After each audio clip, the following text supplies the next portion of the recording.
c'est bien cela. Je suis désolé, Alain, je vous entends très mal. C'est vous dire l'ambiance dans cette Alpha Sun Palace à Rosedale. Nous en sommes au deuxième combat élite. L'organisateur Edine Lagoune qui vient de saluer, qui vient alors voilà, la soirée peut vraiment commencer. Oui, si le boss est là, on peut commencer, effectivement.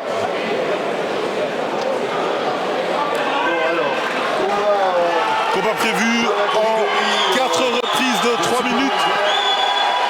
Alors Lucas Escovic avait l'habitude de boxer super léger. Le gars, il a pris un peu de poids apparemment. Parce que là, il est temps pour moyen. On est sous les 72 kilos. Et alors, il a un palmarès de 6 victoires, 47 défaites et 2 matchs. Oui, mais 47 défaites, ça veut dire 47 combats. Et ça veut dire une grosse expérience. Il a été arrêté, je pense, en Belgique par un boxeur d'origine portoricaine à Charleroi. On voit qu'il a été très engagé aussi. Effectivement. Allez, on va voir ce que vous donne cette première reprise. Clairement, il y a une différence physique entre les deux boxeurs. Hein. Il y a vraiment une vraie différence. Il y a un vrai super welter et ouais. Il y a un super léger qui est grimpé de catégorie, mais il va être là pour faire ses roues, je pense. Écoutez, c'est ce qu'on appelle en termes de boxe des boxeurs à la valise. Des journeymen, ce sont des boxeurs qui font les champions. Et il faut les respecter parce que ils ne refusent personne, ne refusent aucun adversaire. Ils sont toujours prêts. Ils sont toujours entraînés et au premier coup de fil, ils sont prêts à sauter dans le premier avion et venir affronter souvent le champion ou la pépite locale. J'ai beaucoup de respect pour ces boxeurs. Mais là, je dois vous avouer que... Ouais, je dois vous avouer que...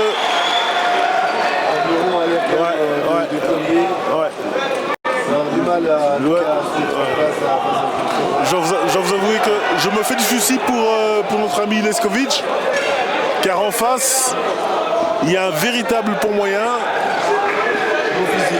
Ouais.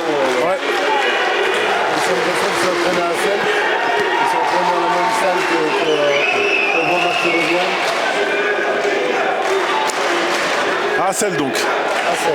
C'est bien ça.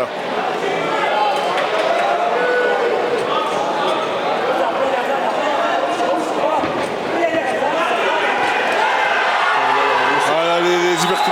Il va avoir mal aux côtes, hein, notre ami Leskovic, parce que avec la volée d'uppercut au corps qu'il a pris, déjà depuis le début de cette première reprise, je suis même étonné qu'il n'ait pas encore plié.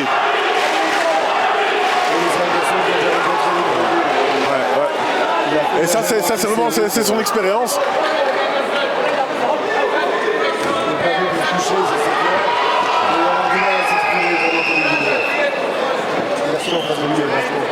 Il est extrêmement puissant. Et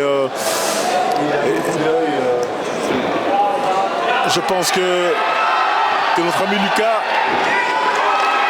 va devoir user de toutes les ficelles de la boxe pour terminer ce combat debout. En tout cas, se protéger, il le fait bien pour le moment. Oui, il y a une gauche qui est passée, effectivement. On n'est jamais à l'abri d'une surprise.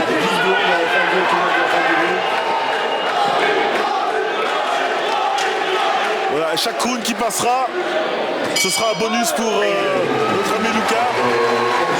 Fin de la première reprise, je pense qu'il n'y a pas de discussion, elle est largement à l'avantage de Arburon Advimetaï.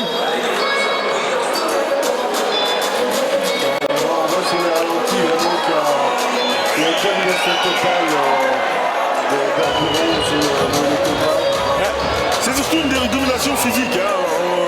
Il y a une telle différence de puissance que les attaques de Lucas, les rares attaques de Lucas ne font pas reculer son adversaire.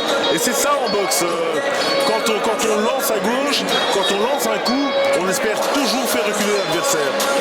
Et quand un adversaire a ce qu'on appelle l'arrogance de l'encaisseur, c'est-à-dire que malgré les coups, il continue à avancer, et bien ça c'est décourageant. C'est extrêmement décourageant et surtout c'est dangereux. Allez, deuxième reprise, on va voir ce que Lucas va nous sortir. Avec un boxeur local qui avance, qui essaie de chercher les coups en puissance. Tout en gardant un coup d'œil, il a une belle petite esquive en tête. Alors, on entend les coups qui claquent ici au bord du ring. C'est quand même assez impressionnant. Et il arrive à encaisser notre ami Lucas. Il se protège bien. Il cherche pas à... Parce qu'avec la puissance d'Arburon, il n'a toujours pas été compté, il n'a toujours pas été touché sérieusement. Il a la garde bien montée. Je pense qu'il s'est très vite rendu compte qu'il ne pouvait pas rivaliser en puissance. Voilà, et le public qui pousse Arburon à du métal. Il ne fait que son deuxième combat dans le fond, professionnel. Effectivement, c'est son deuxième combat. Le premier s'est terminé par une victoire.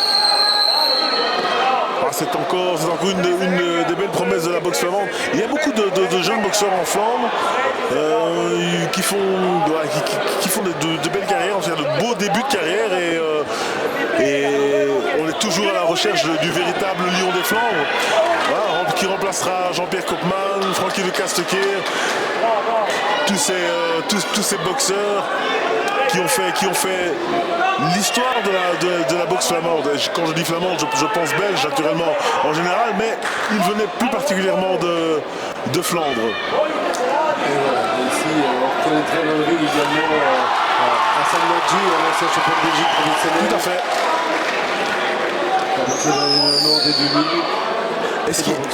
Est-ce qu'il n'a pas disputé un championnat d'Europe? Il faudrait que je cherche.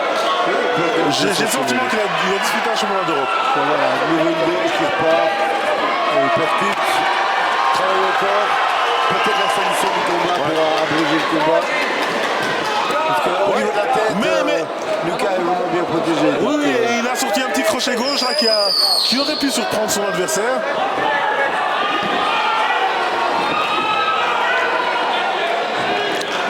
Lucas est un boxeur malin, hein. Il est venu pour faire son combat et espérer arriver au bout. Et pour le moment, il a fait tout ce qu'il fallait pour le faire.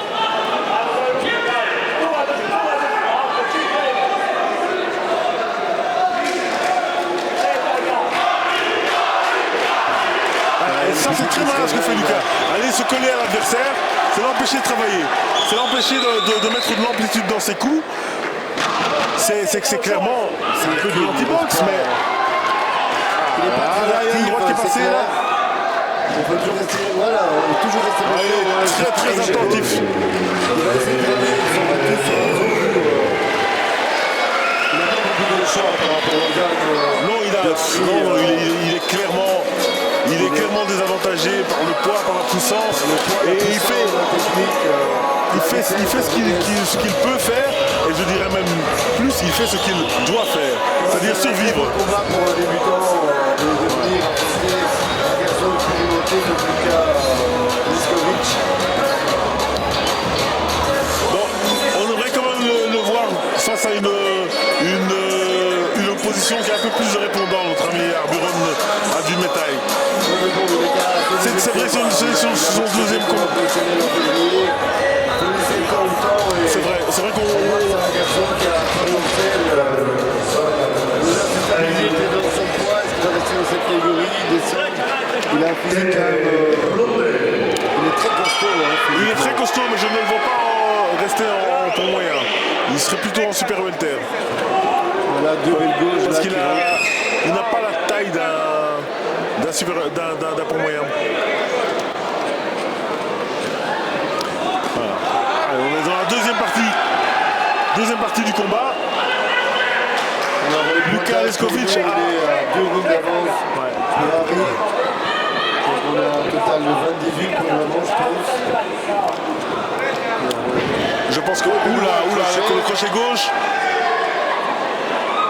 C'est ce que je dis, il juste se battu sur un coup ou deux sur le round. Et en boxe, tout peut s'arrêter très vite. Donc, pour rester quand même attentif. Alors on voit que c'est un jeune boxeur, hein. C'est un peu un chien fou. Il veut absolument envoyer son adversaire au tapis. Exactement, cette droite est passée. Voilà, cette droite est passée. Et il doit se méfier. Parce que Il doit se méfier à Dujmetai. le boxeur croate, on peut dire, il a déjà fait des 8 rounds, il a fait des 10 rounds. C'est pas un garçon qui... Je vous l'ai dit, quand vous nous parliez de ces 47 défaites, ça veut dire 47 combats. Et ça veut dire beaucoup d'expérience. Et je peux vous dire qu'il en a vu d'autres. Alors il a ce désavantage de puissance et de taille. Il a une droite qui vient de passer un crochet droit, qui lui fait bien mal à Liskovic. Mais il est extrêmement courageux. Il a accompagné le coup, c'est ça. Il est courageux et il veut rester debout jusqu'au bout. Il a un coup derrière la tête. L'équipe commence à devenir un peu plus lourd. Il commence à avoir un peu mieux physiquement. Alors qu'il avait très bien commencé le round, il accroche d'ailleurs.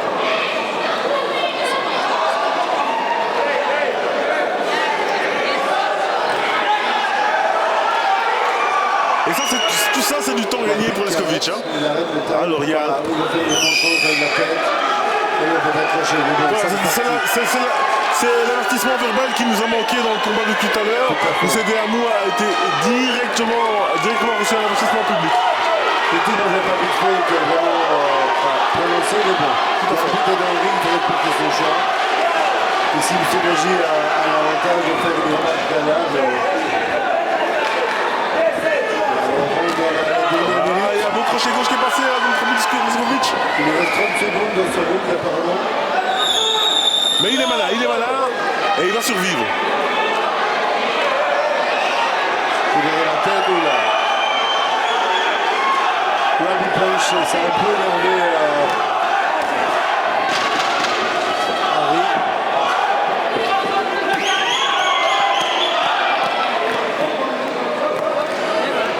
Et alors Arburon a dû mettre...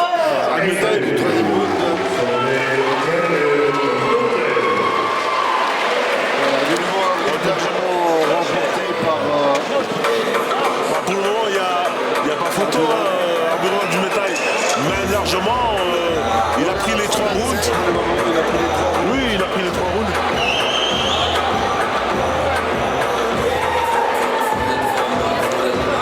Je suis en train de me dire qu'il fait vraiment chaud et que la température ne va faire qu'augmenter et que les boxeurs qui... Ça bien rempli quand même. Oui, tout à fait. Bien rempli, les gradins. Et c'est ce que je vous dis, la température ne va faire que monter et les boxeurs qui se produiront après, sur des plus longues distances, 6 rounds, 8 rounds, 10 rounds, 12 rounds pour le championnat IBO, vont vraiment souffrir de cette chaleur. Allez, c'est la 4e et dernière reprise.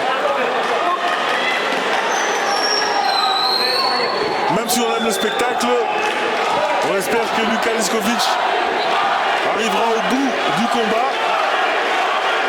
Mais naturellement, Arburon Dujmetai, on a décidé autrement, ou aimerait que cela se passe autrement. Mais pour ça, il va falloir qu'il se montre un peu plus futé et qu'il ne base pas tout sur sa puissance. On essaie de varier un peu les coups, là on a passé un uppercut à la tête. Et parfois, Luka Liskovic a des velléités offensives.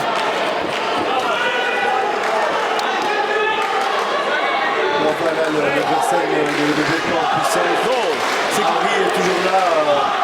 Il essaie de chercher le coup qui est fait son adversaire. Et ça, c'est son péché de jeunesse.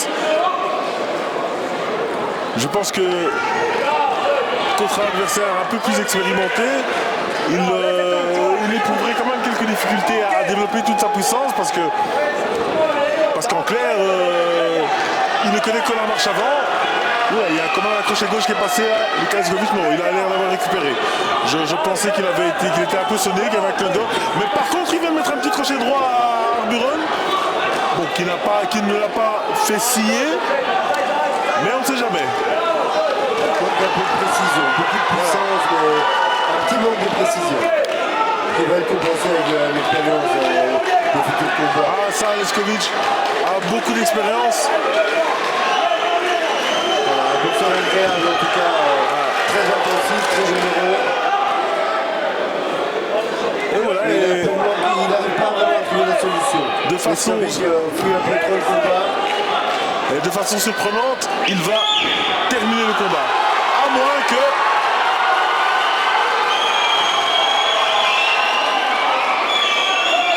Alors ce que Leskovic fait, c'est typique des boxeurs défensifs. On fait la coquille, on se protège dans sa garde et puis on lance l'un ou l'autre crochet à la volée en espérant que ça touche sans vraiment regarder. On table un peu sur la chance. Et là il est fatigué. Et il y a quand même un petit crochet qui vient de passer pour Leskovic. Alors là maintenant Adrien Metaille va mettre la grosse pression poussée par... Voilà, la droite est passée là. La droite est passée. Leskovic a l'air d'encaisser. Ah, c'est un gros encaisseur. Harry qui accélère, qui a vraiment fini ce combat. Oui, il reste 10 secondes par contre. Et je pense qu'Adrien Metaille ne terminera pas ce combat avant la limite. Ah là, s'il y avait un round de plus, C'est fini. Combat terminé. Et bien voilà, niveau un combat très engagé ce soir ici à Rousda, une soirée organisée par le BFC. On avait Harry Metache qui était opposé à Lucas Leskovic devant 4 minutes. Voilà. Il n'y aura pas de surprise, je crois, au niveau du résultat. On ne pense pas non plus 40-36, mais ça m'a l'air 36, donc tout à fait raisonnable. combat logique, une victoire logique d'Adrien Metaille. Ceci étant, il a appris à Adrien Metaille que la puissance ce n'est pas tout. Il faut varier sa boxe, il faut s'ouvrir des angles, il faut travailler en direct du gauche pour ouvrir la garde de l'adversaire et ensuite attaquer avec des crochets. Eh bien, tu vas aller faire l'interview de Harry en néerlandais. On y va en français, en néerlandais, on va voir comment il nous répond.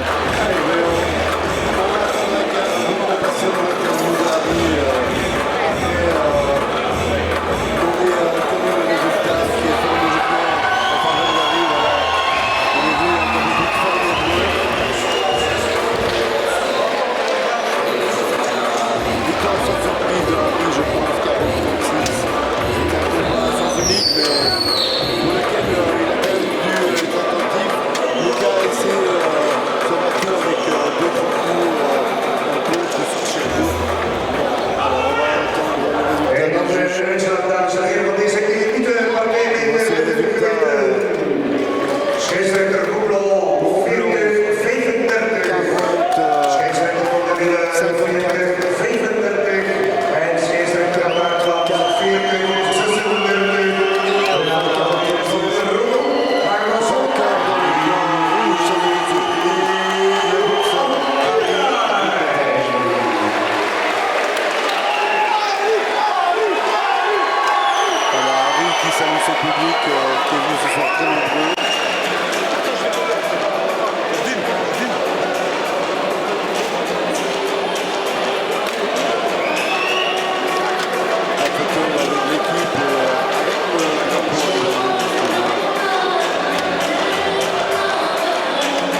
emotie, vermoed ik. Ja, het was een harde jongen eigenlijk. Ja, inderdaad. Ja, kijk, hij heeft meer dan 60 kampen gebokst. Ja. En ik heb gezien, u zocht wel de KO, maar met zo'n jongen, het is wel moeilijk. Hè? Het is moeilijk, die heeft een heel harde kop. Echt abnormaal. Ik probeer aan het lichaam te gaan. Toch een ongemakkelijke jongen, dat ligt niet zo heel gemakkelijk. Heel goede dekking, moet ik eerlijk zeggen. Maar bon, het is wat het is. We hebben duidelijk afgemaakt en op naar de volgende. Sowieso, het is een mooie overwinning van u. Ja, zo zonder discussie, 36 of 35-40 in twee gevallen. Dus sowieso, u hebt gewonnen. Maar ik vind dat dit een mooie leerschool is. U hebt geleerd hoe u zo'n bokser moet boksen. Eerst openen met de link rechts en dan pas volgen met uw sterke hoeken. Ja, we hadden een gameplan met de beste coach Moerad natuurlijk. Veel naar de lichaam werken, openingen zoeken. Niet zomaar stoten, want die heeft een goede dekking. Dat wisten we al. Dat hij ook een harde hoofd had. Maar ja, we hebben er proberen iets van te maken. Ik heb mijn uitvoering proberen uit te voeren eigenlijk. Ja. En ja, dat ging toch wel volgens plan. Harry, u hebt gewonnen. Gefeliciteerd. En dat is het belangrijkste. Geniet ervan. Oké, met je supporters en met uw abonnees vlag. Ja, Tot dan. Bedankt voor het morgen.